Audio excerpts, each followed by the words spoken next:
আসসালামু আলাইকুম, আশা করি সবাই ভালো আছেন। আজকে দেখাবো উইন্টারের হেলদি এবং ঝটপট একটি ডিনারের রেসিপি। তো ডিনারে আজকে আমি তৈরি করেছি মাশরুম স্যুপ এবং সাথে অল্প কিছু ভেজিটেবল অ্যাড করে নিতে হবে। যেটা বাসায় থাকে হাতের কাছে সেটা দিলেই চলবে। তো মাশরুমগুলো কিন্তু প্রথমে বেশ ভালো মতো করে কচলে ধুয়ে নিতে হবে। আমি গরম পানিতে ধুয়ে নিয়েছি। এবার আমি যেটাতে স্যুপ তৈরি করব সেটার মধ্যে পানি বসিয়ে দিচ্ছি এবং পানি কিছুটা গরম হলে দিয়ে দিচ্ছি মাশরুম এবং ভেজিটেবল হিসাবে কিছু মটরশুঁটি দিয়ে দিচ্ছি। মটরশুঁটিগুলো ফ্রোজেন করা ছিল এবং আরও দিয়ে দিচ্ছি গোলমরিচ গুঁড়ো, খুব অল্প পরিমাণে dark soya sauce, tomato sauce এবং স্বাদ অনুযায়ী লবণ দিয়ে দিচ্ছি। এবার সব কিছু নেড়েচেড়ে বেশ ভালো মতো করে মিশিয়ে নিচ্ছি। এখানে স্যুপটা হতে কিন্তু বেশ কিছুটা সময় লাগবে। তো আমি সব কিছু নেড়েচেড়ে মিলিয়ে এবার জালে বসিয়ে দিচ্ছি এবং স্যুপটা জাল হতে হতে আমি এবার স্ন্যাক্সটা রেডি করে নিব।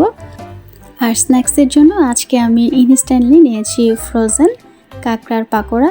আসলে এটাকে পাকোড়া বলবো না কি বলবো এক্স্যাক্টলি বুঝতে পারছি না। এনিওয়ে, তো আমি পাকোড়াগুলো অল্প তেলে ভেজে নিব, যেহেতু খাবারটা হেলদি করতে চাচ্ছি। তো আমি এখানে ডুবো তেলে না ভেজে অল্প তেলে চুলোর আঁচ কিছুটা কমিয়ে সময় নিয়ে ভেজে নিব।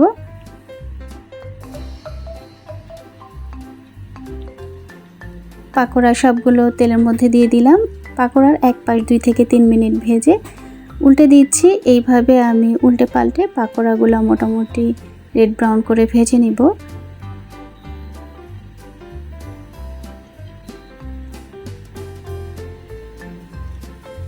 পাকোড়াটা হতে থাকুক। এবার দেখে নিচ্ছি স্যুপের কি অবস্থা।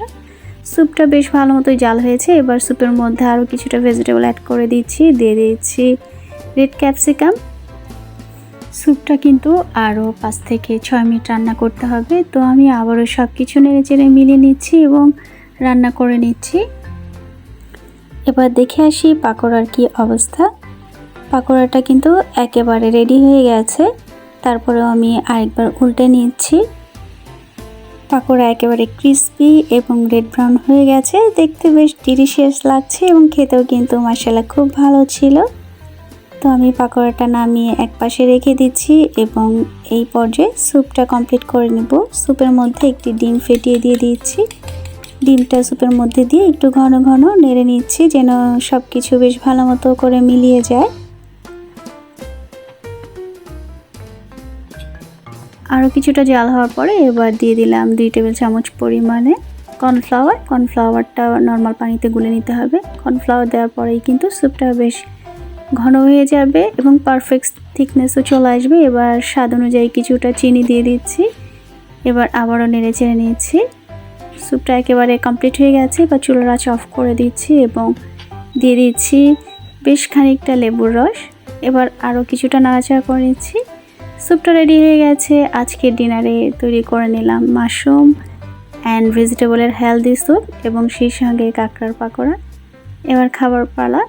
আশা করি আজকে আমার এই ডিনারের রেসিপি দুটি আপনাদের ভালো লেগেছে। আর এতক্ষণ আমার সঙ্গে থাকার জন্য ধন্যবাদ সবাইকে। ভালো থাকবেন সবাই, নিজের যত্ন নিন, পরিবারেরও যত্ন নিন। আল্লাহ হাফেজ।